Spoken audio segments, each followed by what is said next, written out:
Olá, pessoal. O que eu quero fazer agora com vocês é a correção da prova. Apesar de aqui estar aparecendo o sétimo B, não necessariamente é só porque foi aplicado no sétimo B, porque as provas são iguais, mas em turmas diferentes para não dar confusão. Então, tanto A quanto B é a mesma correção. Então, espera-se sempre que você coloque o seu nome, né? Para qualquer professor identifique você, de preferência, coloque o seu nome completo, tá bom?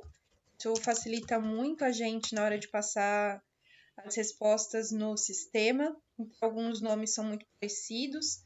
Não é muito o caso dessa turma, dos sétimos, né? Mas isso acontece, então é bom sempre colocar seu nome completo e também colocar a turma que você tá. Então, por exemplo, se você está no sétimo A ou se você está no sétimo B, tá bom?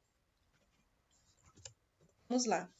A primeira questão é para preencher as lacunas, essas lacunas já estão com as alternativas ali, o que esperava-se que você fosse preencher, já está com alternativas.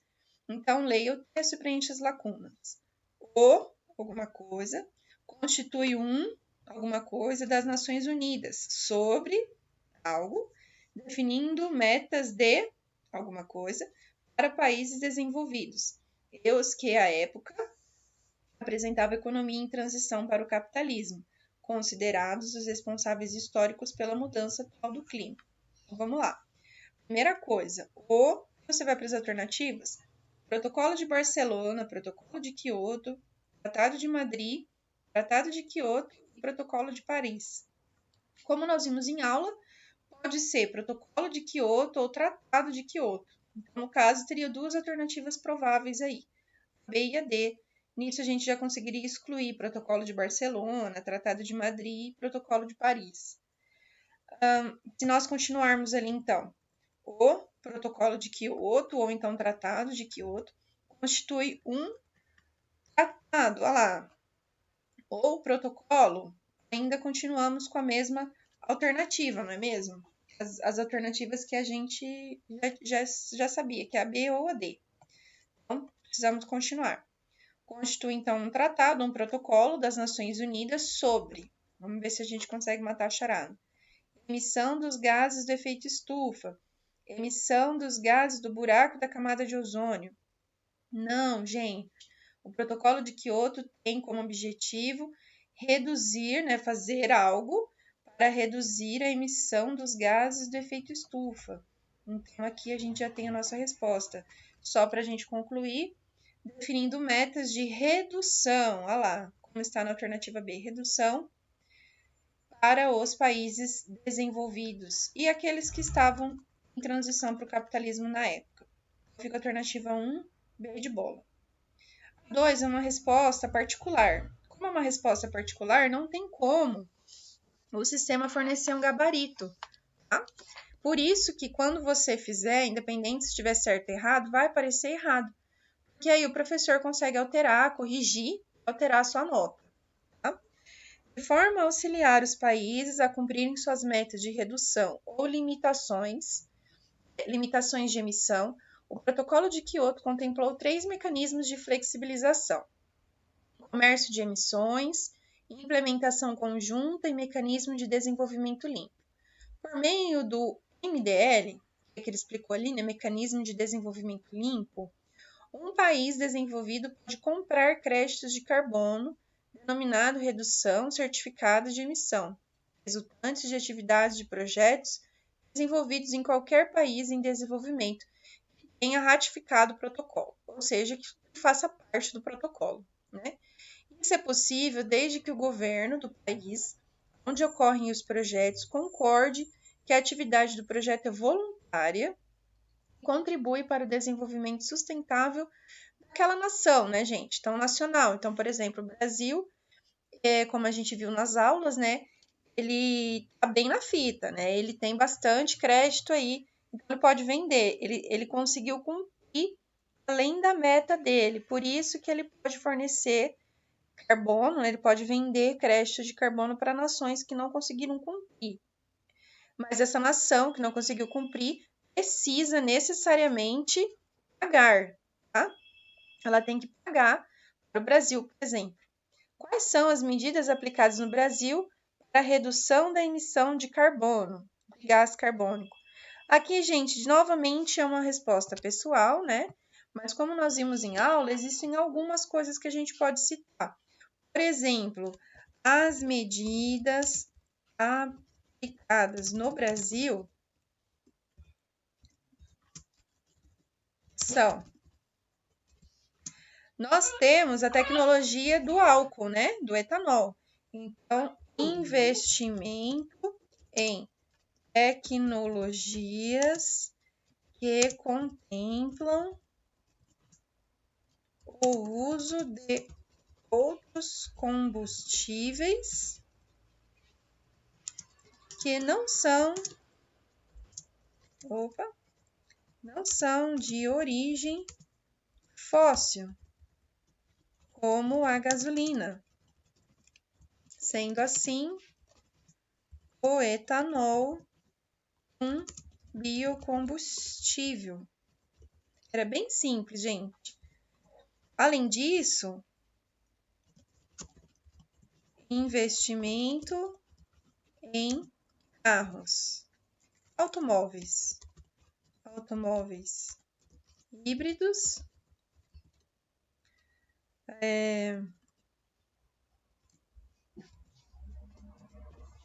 principalmente, como agora a gente tem, a flex, aumentando ainda mais a eficiência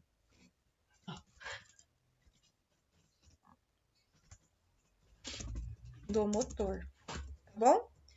Tem mais coisas? Sim. Proteção da Amazônia.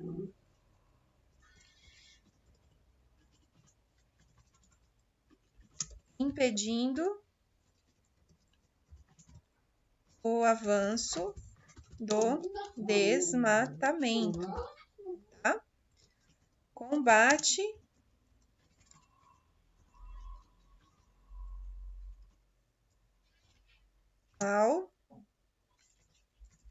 às queimadas, tá? Reflorestamento de áreas degradadas, tá? Muito bem. Agora bem simples, tá bom? Observe a imagem e marque quais são as fontes de energia renovável. Primeiramente, aqui a gente tem uma hidrelétrica renovável, usina nuclear não é renovável, ela tem dias contados, né, de purificação do plutônio e assim por diante. A energia eólica é renovável, refinamento de petróleo não é, a energia solar é renovável. 4. Observe a imagem e assinale a alternativa correta sobre as fontes de energia poluidora e sustentabilidade. Então, vamos lá. Aqui, essa pergunta 4. Assim, A. O petróleo é considerado a melhor fonte de energia não renovável, porque produz mais energia e, por isso, é mais vantajoso para a sustentabilidade. Ele, gente, pode até fornecer mais energia, mas é também aquele que mais polui. Então, não tem vantagem para a sustentabilidade. A B. O gás natural é o menos poluidor e deve ser amplamente utilizado substituindo o petróleo. Não tem como o gás natural substituir o petróleo, mesmo assim, ele é tão poluidor quanto. C. A sustentabilidade visa o desenvolvimento econômico, social e ambiental, e por isso as fontes de energias não renováveis apresentam risco para o desenvolvimento sustentável, porque são poluidoras. Essa aqui é a nossa resposta correta. Tá? D. A energia nuclear produz baixa quantidade de energia. Mentira, produz muita. Além de ser muito cara, realmente ela é, e não é viável para o desenvolvimento sustentável. Não é viável, mas ela produz uma grande quantidade. E o carvão mineral é de fácil extração, devendo ser amplamente utilizado por países participantes do Protocolo de Quioto. O carvão mineral não é fácil de extrair, muitas pessoas morrem nas minerações, né, nas minas de carvão, principalmente nos Estados Unidos até hoje. Tá? Escreva sobre camadas atmosféricas e suas principais características. De novo, gente, era bem simples. Nós temos que a atmosfera é formada por 5 camadas. Aí você pode colocar quais são as camadas, tá? Por exemplo, a primeira, troposfera. A segunda, estratosfera. A terceira, mesosfera. A quarta, termosfera. E a quinta, exosfera. Tá? Inclusive, a imagem que eu coloquei aqui pode auxiliar você a lembrar as características de cada uma. Por exemplo, o que acontece na troposfera? É onde ocorrem os processos meteorológicos, como tempestades, chuvas, tornados, ventos, certo? Onde os seres vivos obtêm oxigênio, tá? É onde a gente está, certo? Aqui tem um acentinho. Obtém. A próxima, que é a estratosfera. Estratosfera é onde as aeronaves, como os aviões, voam. Certo? Opa. Meu Deus, não sei escrever. Vou. Aí. Não, não é. Vamos arrumar. Meu Deus. Aí não tem U. O que esse U está fazendo aí? Melhorou agora. Muito bem. É o mais importante mesmo, né? Porque está acima, pois está acima das nuvens. Que interessante. Porque tá errado de novo. Gente, não sei escrever. Pronto, não tem acento mais. Mesosfera, uma característica é a camada intermediária. Tá? A termosfera é interessante porque é a camada mais quente, atingindo até 1000 graus Celsius, e onde está a ionosfera, camada de íons que forma a aurora boreal. E aqui tem um acentinho, tá bom? E por fim, exosfera, onde o ar se encontra mais rarefeito. E é a última camada que forma a atmosfera terrestre. Olha que interessante. Terrestre. Muito bem. E a última, um texto com algumas frases, né? Para você analisar se ela está certa ou está errada. Foi da junção de duas palavras gregas, atmos e esfária, que seria esfera, e atmos, vapor, que surgiu o nome dado à estrutura de gás que envolve um satélite ou um planeta, a atmosfera. Em tempos de aquecimento global, passou a ser mais estudada, mais valorizada no meio acadêmico, pois é nela que diversos fenômenos relacionados aos distúrbios climáticos atuais ocorrem. No nosso planeta, ela é formada por diversas camadas e, em sua porção mais densa, chega até 800 km de altitude a partir do nível do mar. É tida como irrisória, se considerarmos o tamanho do globo terrestre, que mede aproximadamente 12,8 mil quilômetros de diâmetro. A respeito das camadas que compõem a atmosfera terrestre, considere as afirmações 1, 2, 3, 4. Primeira, A troposfera é a camada mais baixa da atmosfera e é nela que os principais fenômenos meteorológicos ocorrem, tais como tempestades, chuvas, precipitações de neve ou granizo, ou a formação de geadas. Pensa bem, gente, essa primeira já está super certa, né? Então, se você já sabe que a primeira está certa, a gente já pode eliminar algumas. Ou pelo menos a gente pode eliminar a C, né? Porque aí a A tem a 1 e 1. Então a C a gente já elimina. Temos só 4 possibilidades agora. A 2. A camada de ozônio, que é o O3, concentra-se na atmosfera. Cadê? Para me perder. Concentra-se na atmosfera. Formada há cerca de 400 milhões de anos, protege a Terra dos raios ultravioletas emitidos pelo Sol nocivos à vida. Porém, sabemos que devido à emissão crescente de CO2 pelas sociedades modernas, abriram um buraco enorme nessa camada, permitindo a entrada de tais raios. Gente, camada de ozônio não é porque emitiu CO2 em grande quantidade. A camada de ozônio é porque emitiu CFC, outro gás. Tá? Então a 2 está errada. Se a 2 está errada, a gente já consegue eliminar a A, a B, a C, que já estava eliminada, né?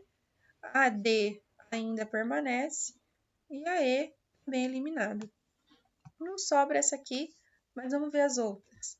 A mesosfera estende-se da estratosfera até aproximadamente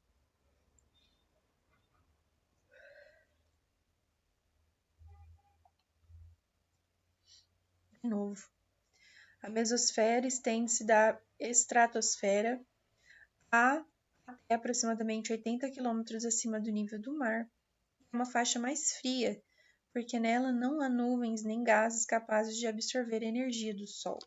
A temperatura varia de menos 5 a menos 95 graus Celsius e a terceira está certíssima. É a camada mais fria das 5 camadas.